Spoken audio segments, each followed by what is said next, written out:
ಈಗ ಬೆಂಗಳೂರಲ್ಲಿ ಹೆಂಗಾಗಿದೆ ಅಂದರೆ, I give you one example. There'll be one guy, ಒಂದು ಹುಡುಗ ಇರ್ತಾನೆ, will be some M L A son, some businessman son, some rich kid ಸನ್.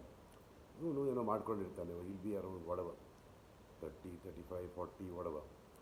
ಅವನಿಗೆ 15 ಜನರು ಚೇಲಗಳು. ಎಲ್ಲಿ ಹೋದರೂ ಅವ್ರು ಇರಬೇಕು. ಮೀಟಿಂಗ್ ಹೋದರೆ ಇರಬೇಕು, ಅಂದರೆ ಅವ್ರ ಟೇಬಲಾಗಿ ಕೂತ್ಕೊಳ್ಳೋಕ್ಕಿಲ್ಲ, ಪಬ್ಲಿಕ್ ಎದುರುಗಡೆ. ಅದು ರಾತ್ರಿ ಕುಡಿಯುವಾಗ ಒಟ್ಟಿಗೆ ಕೂತ್ಕೊಳ್ಬೋದು, ಇಲ್ಲಾಂದರೆ they have to sit in the other table. But they'll be like body guards, his boys, beck and call. ಅವ್ನು ಹೇಳ್ದಂಗೆ ಕೇಳಬೇಕು. ಒಂದು ಸತಿ ಪಾರ್ಟಿ ಕರ್ಕೊಂಡು ಹೋಗ್ತಾರೆ, ಒಂದು ಸತಿ ಎಲೆಕ್ಟ್ರಿಸಿಟಿ ಬಿಲ್ಲು ಕಟ್ಟಬೇಕು ಅವನು, ಹಂಗೆ.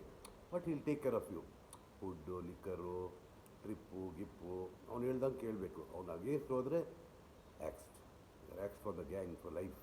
ಆಮೇಲೆ ನಿಮ್ಮ ಲೈಫೇ ಫ್ಯೂಚರೇ ಹಾಳು ಮಾಡ್ತಾನೆ ಹೀಗೆ. ಸೊ ಇವ್ರು ಎಮ್ ಎಲ್ ಎ ಮಕ್ಕಳಿರ್ತಾರೆ, ದೊಡ್ಡವ್ರ ಮಕ್ಕಳಿರ್ತಾರೆ, ಅವ್ರ ಮಾತು ಕೇಳಬೇಕು.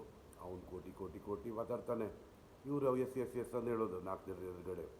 ಆಮೇಲೆ ಅವ್ರಿಗೆ ಒಂದು ಪ್ರಾಮಿಸ್ ಮಾಡಿರ್ತಾನೆ, ನಿಮ್ಮನ್ನು ಸೆಟಲ್ ಮಾಡಿಬಿಡ್ತೀನಿ ಗುರು, ಒಂದು ಡೀಲ್ ಆಗಬೇಕು, ನಮ್ಮ ಲ್ಯಾಂಡ್ ಹೋಗಬೇಕು, ಹಿಂಗೆ ಒಂದು ಆಫೀಸ್ ಮಾಡ್ಕೊಡ್ತೀನಿ ರಿಯಲ್ ಎಸ್ಟೇಟು, ನೀನು ಸಪ್ರೇಟ್ ಹೋಗ್ಬಿಡು.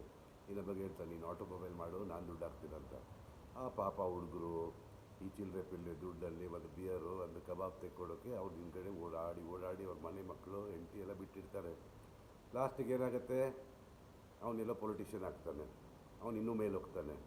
ಇವ್ರನ್ನ ಬಿಟ್ಟು ಇವ್ರಿಗೆ ಆಫೀಸು ಇಲ್ಲ, ರಿಯಲ್ ಎಸ್ಟೇಟು ಇಲ್ಲ, ಏನಿಲ್ಲ. But it keeps happening. People keep believing it will happen. You also must have seen in Bangalore. There will be one leader and there will be 15 guys with him. So this is the story behind this. Anyway, have a great evening. Bye.